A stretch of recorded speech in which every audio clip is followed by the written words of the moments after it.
बहाल करने की मांग को लेकर चल रहा आंदोलन अब और अधिक गर्म हो गया है। पर्यावरणविद और सामाजिक कार्यकर्ता सोनम वांगचुक को पुलिस ने राष्ट्रीय सुरक्षा अधिनियम यानी एनएसए के तहत अरेस्ट किया है। गृह मंत्रालय ने लेह में हुई हिंसा के लिए सीधे तौर पर वांगचुक को जिम्मेदार ठहराया है। दरअसल गुरुवार को बंद और विरोध प्रदर्शनों के दौरान हुई भीषण झड़पों में 4 लोगों की मौत हो गई थी। इसके बाद पुलिस ने आज दोपहर करीब 2:30 बजे वांगचुक को गिरफ्तार किया। गिरफ्तारी के तुरंत बाद लेह में इंटरनेट सेवाएं बंद कर दी गई हैं।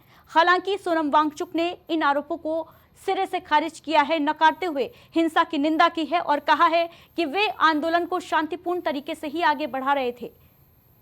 सोनम वांगचुक लेह एपेक्स बॉडी और करगिल डेमोक्रेटिक अलायंस के साथ मिलकर लंबे समय से राज्य का दर्जा और संविधान की 6ठी अनुसूची का विशेष संरक्षण मांगते रहे हैं और इसी मुद्दे पर उनका आंदोलन तेज हुआ था।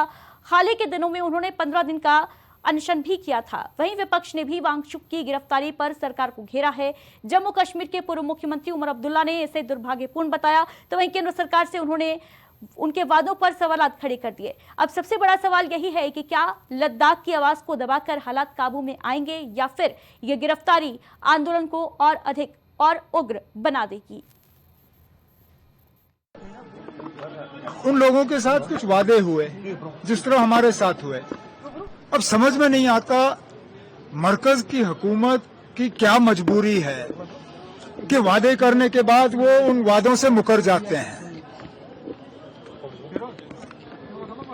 हिल काउंसिल के इलेक्शन से पहले मरकजी एक वजीर ले गए थे क्योंकि वहां लोगों ने इलेक्शन बॉयकॉट करने का फैसला किया था।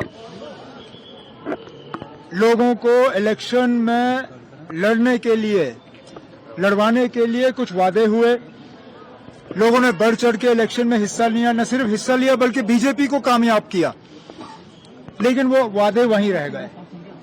ठीक जिस तरह हमारे साथ भी कुछ वादे हुए थे जिसके बुनियाद पे लोगों ने इलेक्शन में हिस्सा लिया, जिसके बुनियाद पे हमने यहाँ पे हुकूमत बनाई, लेकिन अब समझ में नहीं आता क्या मजबूरी है मरकज की कि वादा करने के बाद वो उन वादों पे अमल नहीं करते।